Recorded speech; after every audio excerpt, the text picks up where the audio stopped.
And yeah, about all the information that we have for the pollen analysis.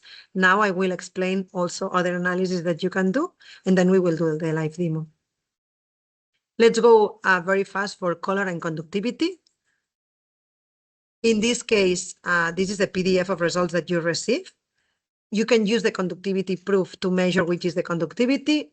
It's very important because some monofloral honeys, they need to have a range of a specific conductivity.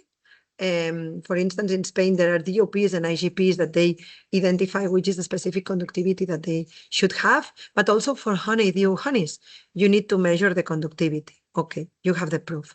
And also color. This is exactly in PFON as the HANA instrument.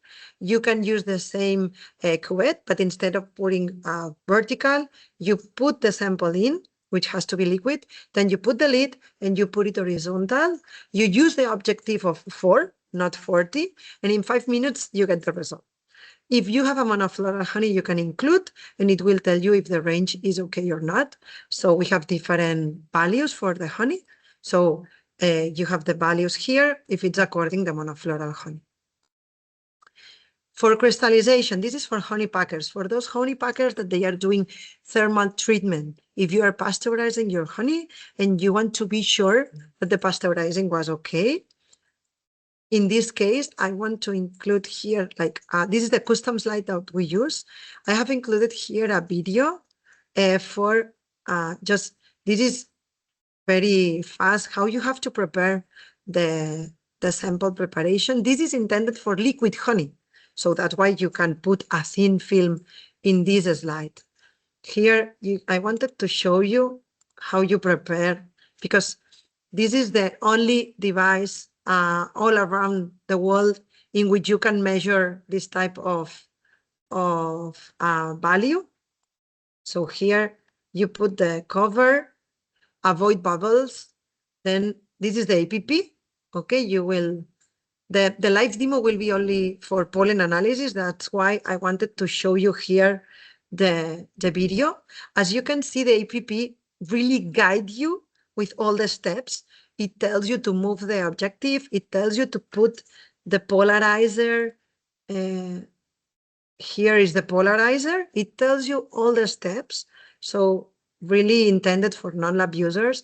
And I wanted to show you one, this is the settings. I wanted to show you one step, which is very important. We have even automated the step of moving the polarizer to allow the quantity of light and the settings to have a very, you see, until the bar is not green, you cannot do the analysis. So everything is done. Then you put the slide, you do the measure. This is how the APP works. It's 3 minutes, just, and then you have the results in your inbox. Okay, this is the results. Now let's go to see the results. This is the PDF of results that you get. Okay, in this case, the crystallization rate is not good for those that you are doing a thermal treatment.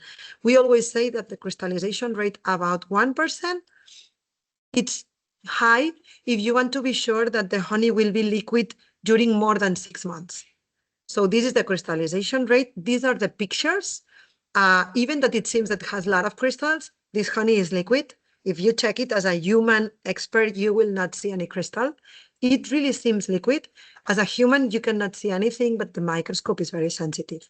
So you can check the crystallization rate, the number of crystals detected, also the average size of crystals, and bubbles. This is very important. Check your nozzles, if they are working well or not. And then we include a distribution of sizes. In this case, for instance, there is a super huge crystal here, but this is only one. The average is not so high. This is a bad honey. Let's see, good one. This is a good one. The crystallization rate is 1%. Here you can see the difference. Again, with human eye, you're not going to see anything. It's completely liquid, but if you put it in our microscope, you can measure crystallization rate, the average crystal, and the sizes. Okay, this is very important for honey packers because you can adjust your thermal treatment to be good, to be less aggressive if you don't need it, or more aggressive if you need it. Let's go for another tool that we have just developed. We are testing already with clients, and it is for cream honey. For cream honey, why? Again, this is the only device all around the globe that can help you to do that. If you are doing cream honey, when you are doing the crystallization rate analysis, you can choose if it's liquid or creamed. If you choose cream, you can check if it's a new study, if you are going to do a new creaming process, because it will help you to monitor the creaming honey over the time. If it's 3 hours, 8 hours, 1 day, 3 days, it will help you sampling at different moments, or if it's an ongoing study that you already have. This is the custom slide that we have created, and again, it's only 5 minutes to measure. If it's an ongoing, you will do sampling. In this case, it's 12 sampling during the process, and you will see how the sample evolves during the time. So you will check how the quality evolves, and also when is the right moment to stop. Here, as an exercise for you, we have different pictures of cream honey. It is supposed to be finished creamed honey, but they have different qualities.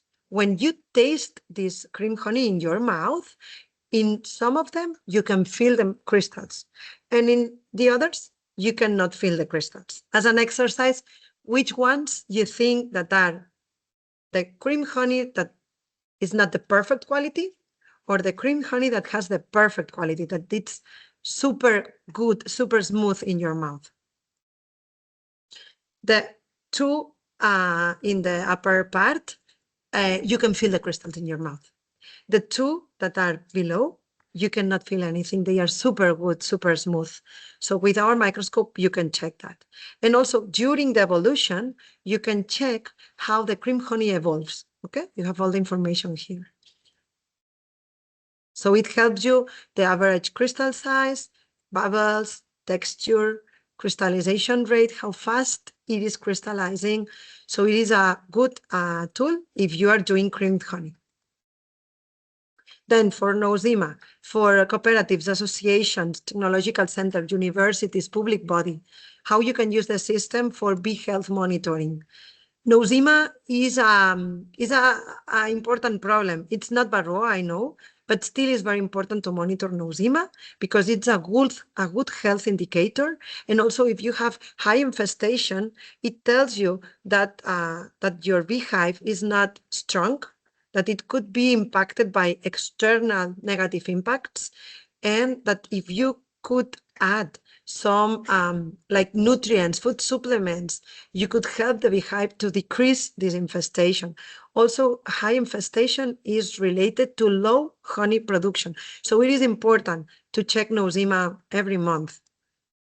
With our system, we provide automated sampling scanning in less than 10 minutes, fully autonomous. It is a quantitative technique. Molecular techniques are not good for quantitative. It helps you to say positive or negative, but it's not good for quantitative measurement, and it's very affordable. How it works?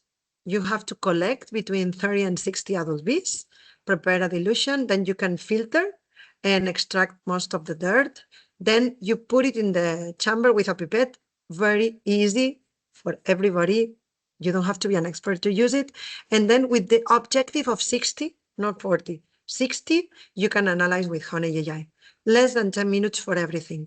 3 minutes to wait times to sediment, and then 7 minutes to analyze. And then this is what you have.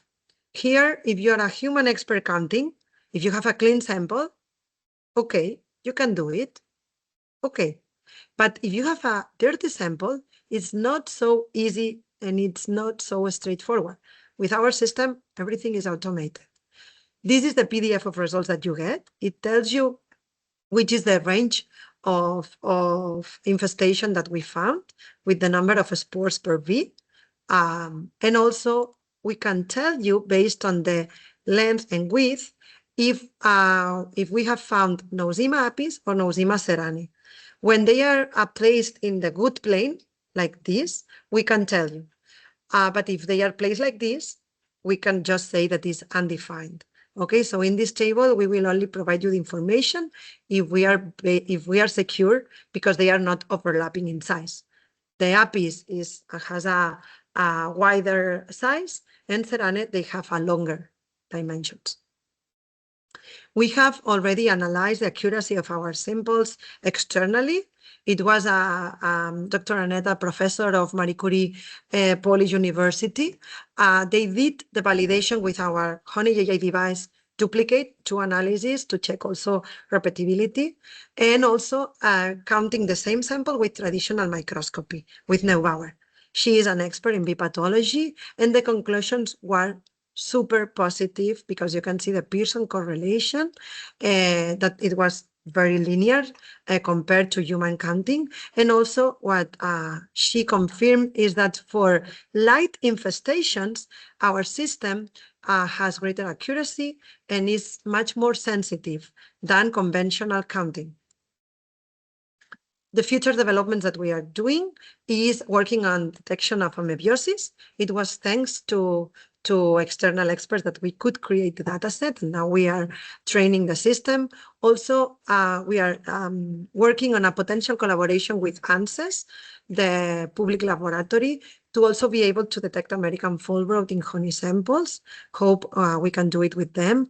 Also, sperm and vitality counting for drones, for queen breeding support. And then again, we are also working with a lot of external collaborators to expand the range of pollen species. And then working also on the automated sample dispenser to put 24 slides. So you can place the samples there, go home, keep the system working during night, and then in the morning, you get the results, autonomous.